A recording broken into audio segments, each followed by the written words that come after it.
Gold trusted gold buyers తాకట్టులో ఉన్న బంగారాన్ని విడిపించి ఈ రోజు ఉన్న మార్కెట్ ధరకే కొనబడును. మరిన్ని వివరాలకు సంప్రదించండి 7710 welcome to hot TV crime scene.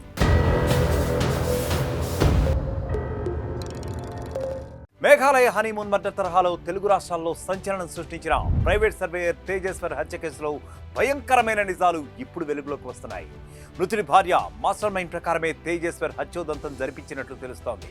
Tejeshwar bike GPS పెట్టి వేటాడి మరీ చంపించింది మరెవరో కాదు, అతని భార్యనని దాదాపుగా నిర్ధారించారు పోలీసులు. సహస్రను ప్రేమించి పెళ్లి చేసుకున్న తేజేశ్వర్కు ఆ ఆనందం 2 రోజులు కూడా లేకుండా పోయింది. పెళ్లైన మరుసటి రోజే బ్యాంకు మేనేజర్తో పెళ్లాం నడుపుతున్న భాగవతం తేజేశ్వర్కు తెలిసిపోయింది. దీంతో అప్పటి నుంచే వాళ్ళ మధ్య గొడవలు మొదలయ్యాయి. భర్తకు తమ భాగవతం తెలిసిపోయిందన్న విషయాన్ని బ్యాంకు మేనేజర్కి చెప్పేసింది సహస్ర. అంతే, అప్పుడే తేజేశ్వర్ మర్డర్కు స్కెచ్ వేశారు నిందితులు. బ్యాంకు మేనేజర్ ప్లాన్ ప్రకారం తేజేశ్వర్ బైక్కు జీపీఎస్ ట్రాకర్ పెట్టింది భార్య సహస్ర. దీంతో సుపారీ గ్యాంగ్ తేజేశ్వర్ పై నిఘా పెట్టింది. జీపీఎస్ ట్రాకింగ్ ద్వారా గద్వాల శివారులో అతన్ని హత్య చేసేందుకు ప్రయత్నించి 3 సార్లు విఫలమయ్యారు. భర్త చస్తాడనుకున్న ప్రతిసారి ప్రాణాలతో తిరిగి రావడంతో భార్య రగిలిపోయింది. ఆ కోపమంతా సుపారీ ముఠాపై చూపించింది.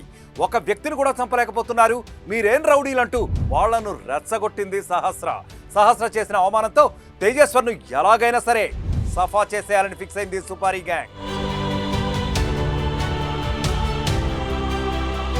ఈసారి జీపీఎస్తో కాకుండా ఏకంగా తేజేశ్వరును బురిడి కొట్టించి తమ కారులోనే తీసుకెళ్లారు దుండగులు. కారులలో కత్తులతో పొడిచి పీక కోసి మరీ చంపేశారు. అనంతరం డెడ్ బాడీని గోనె సంచిలో చుట్టి కాల్వలో విసిరేయాలని ప్లాన్ చేశారు. అది కుదరకపోవడంతో చివరికి నంద్యాల జిల్లా పాణ్యం మండలం పిన్నాపురం శివారులో పంట పొలాల్లో పడేసి వెళ్లిపోయారు. సీసీ ఫుటేజ్లో హంతకుల కారును గుర్తించిన పోలీసులు ఇప్పటికే కొంతమంది అనుమానితులను అదుపులోకి తీసుకుని విచారిస్తున్నారు. మృతుడి భార్య సహస్ర, ఆమె తల్లి సుజాతల బ్యాక్గ్రౌండ్ కూడా చెక్ చేస్తున్నారు. అయితే పెళ్లికి ముందే సహస్ర ప్రవర్తనపై అనుమానం వ్యక్తం చేశారు తేజేశ్వర్ కుటుంబ సభ్యులు. వివాహం నిశ్చయమైన తర్వాత వారం రోజులు ఎక్కడికో వెళ్లిపోయి మళ్లీ తిరిగి వచ్చిందన్నారు. తేజేశ్వర్కు మాయమాటలన్నీ చెప్పి అతన్ని మోసం చేసి మరీ పెళ్లి చేసుకుందన్నారు. నవంబర్ నెలలో పెద్దలు కుదిరించిన పెళ్లి చేద్దామనే ఉద్దేశంతో ఫిక్స్ చేస్తే ఆ అమ్మాయి ఒక పెళ్లి కుదిరిన తర్వాత వారం రోజులు ఎక్కడికో బయటికి వెళ్ళిపోయింది. అయితే బయటికి వెళ్ళిపోయిన మనిషి మళ్ళీ మేము వద్దులే అనుకుని వేరే సంబంధాలు చూసుకుందాం అనే టైంలో మళ్ళీ ఆ అమ్మాయి కాంటాక్ట్ చేసి మాకు కొంచెము ఆర్థిక ఇబ్బంది వల్ల ఇంట్లో గొడవల వల్ల నేను ఇంట్లోకి వెళ్ళిపోయినా కానీ నువ్వంటే నాకు ఇష్టము అది అని మాటలు చెప్పింది.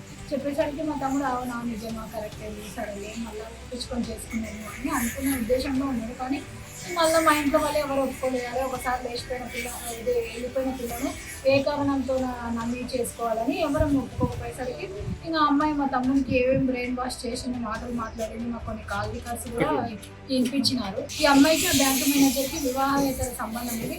అది తెలిసి కూడా వాళ్ళ పేరెంట్స్ మా తమ్మునికి చేసి పెళ్ళి మా తమ్ముని జీవితాన్ని సర్వనాశనం చేసింది. మా తమ్ముడికి బతికే లేకుండా ప్రాణమే తీసేసిండ్రు. తేజేశ్వర్తో పెళ్లి కుదిరినప్పుడే సహస్రను బ్యాంకు మేనేజర్ హెచ్చరించినట్టు తెలుస్తోంది.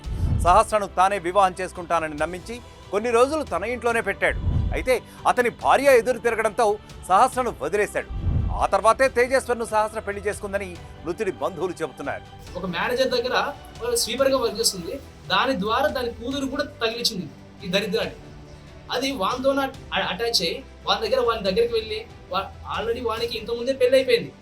ఆ 5 రోజులు జస్ట్ మ్యారేజ్ ముందు 5 రోజులు ఎందుకు లేచిపోయిందంటే కదా ఆ అమ్మాయిని వాడు పెళ్లి చేసుకుంటాని వాళ్ళ అమ్మాయిని తీసుకొని వాళ్ళ ఇంటికి వెళ్ళి వాడిని పిల్లల దగ్గరికి వెళ్ళి అమ్మాయిని పెళ్లి చేసుకుంటా అంటే వాళ్ళ పిల్లలు ఒప్పుకోలేదట.